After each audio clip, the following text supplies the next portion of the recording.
What would you do if someone decided to take over your home for their own celebration, without so much as a whisper of permission?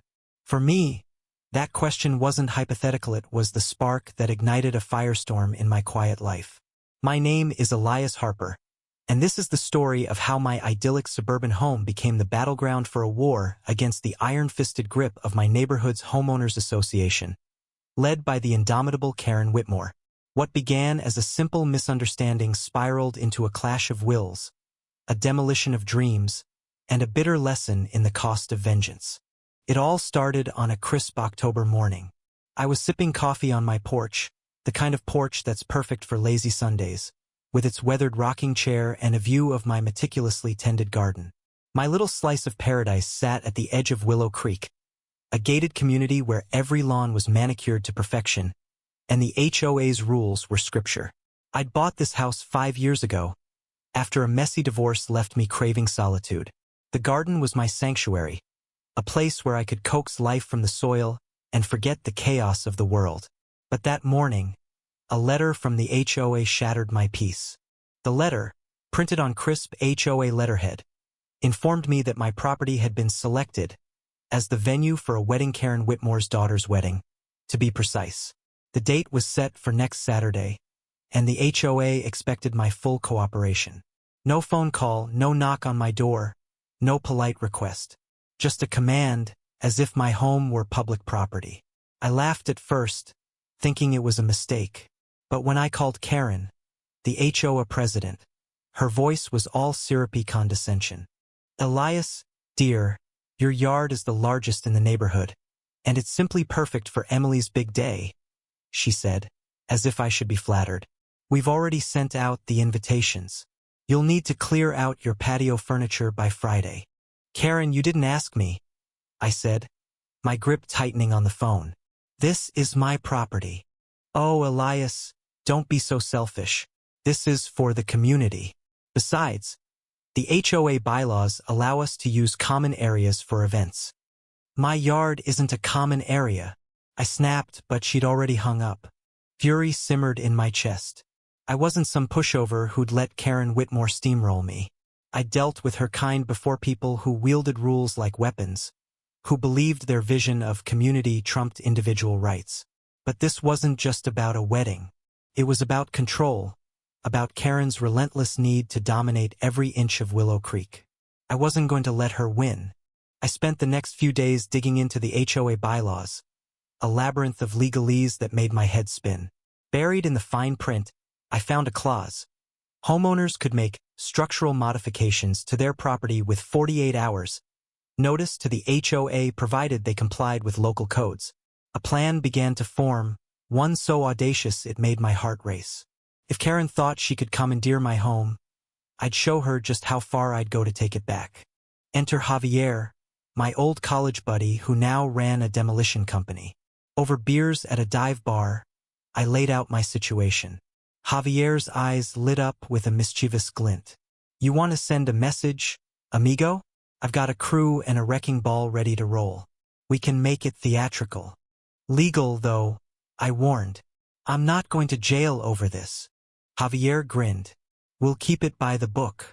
But it'll be a show they'll never forget." By Thursday, I'd filed the paperwork for a structural modification to my backyard patio, citing a need to redesign for personal use. The HOA, predictably, didn't bat an eye. Karen was too busy micromanaging floral arrangements and caterers. I cleared out my furniture as requested, but not for the wedding. I was setting the stage for something far grander. Saturday morning arrived, and Willow Creek buzzed with activity. A white tent sprouted in my yard overnight, festooned with fairy lights and roses. Guests in pastel dresses and tailored suits milled about, sipping mimosas. Karen, in a garish pink dress, strutted like a queen, barking orders at vendors. Emily, the bride, looked radiant but nervous, her eyes darting to her mother every few minutes. I almost felt sorry for her. At noon, Javier's crew rolled in. The rumble of their trucks drowned out the string quartet. Heads turned as a crane loomed into view, its wrecking ball glinting in the sun. Karen's face went from smug to ashen in seconds. "Elias, "What is this?" she shrieked, storming across my lawn. I leaned against my porch railing, calm as a summer breeze. "Structural modification, Karen. All legal. You got my notice, didn't you? You can't do this. This is Emily's wedding day. And this is my property," I said, my voice cold. "You didn't ask. Now you deal with the consequences." The guests gasped as the crane swung into position. Javier gave me a thumbs up, and I nodded. The wrecking ball arced through the air, smashing into the patio with a thunderous crash. Concrete shattered, sending chunks flying. The tent wobbled, then collapsed in a heap of white fabric and screams. Chaos erupted, guests fled, caterers dropped trays, and Karen wailed like a banshee. But then, a voice cut through the pandemonium. "Stop! Please stop!" It was Emily, her white dress streaked with dust, tears streaming down her face. "This was my mother's idea, not mine. I didn't want this." The air seemed to freeze. I hadn't expected this. Emily, the supposed princess of this fiasco, was just another pawn in Karen's game. Her fiancé, a lanky guy named Tom, stood beside her, looking equally distraught. "We wanted a small ceremony," he said. Karen insisted on this spectacle. I felt a pang of guilt. My war was with Karen, not these kids. But the wrecking ball was already in motion, figuratively and literally. The patio was rubble, the wedding ruined. Javier's crew paused, waiting for my signal. I could stop it now, salvage something, but the fire in me burned too hot. Karen had pushed me too far.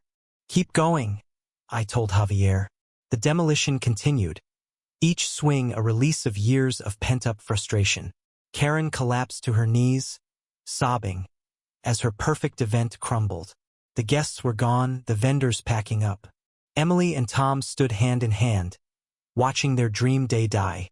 As the dust settled, an unexpected figure emerged from the crowd. Mrs. Delaney, the reclusive widow who lived at the end of the street. She was in her 70s, frail but fierce, with a reputation for avoiding HOA drama. "Elias," she said, her voice steady, "I've watched Karen bully this neighborhood for years. You did what none of us had the guts to do. But this," she gestured to the rubble, "this hurts more than just her." Her words hit like a punch. I'd wanted to strike back, to reclaim my autonomy, but I hadn't considered the collateral damage.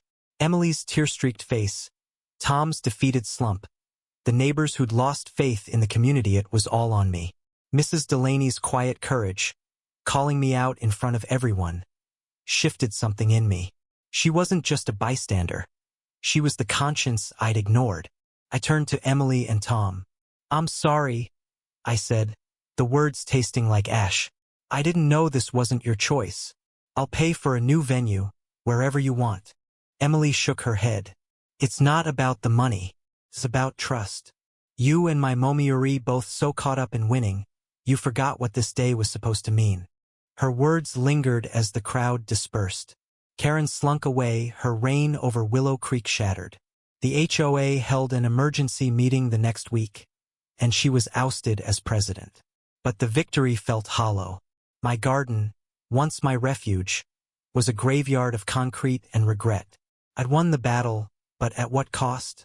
Months later, I saw Emily and Tom at a local cafe, laughing over coffee. They'd eloped, a quiet ceremony at a park, far from Willow Creek's prying eyes. Mrs. Delaney was there too, smiling at them like a proud grandmother. I wanted to approach, to apologize again, but I didn't. Some wounds don't heal with words.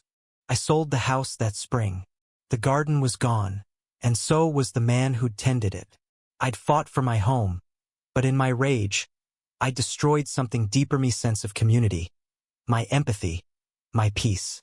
Karen's tyranny had pushed me to the edge, but I'd chosen to jump. And that choice, that bitter, reckless choice, was a weight I'd carry forever. ND.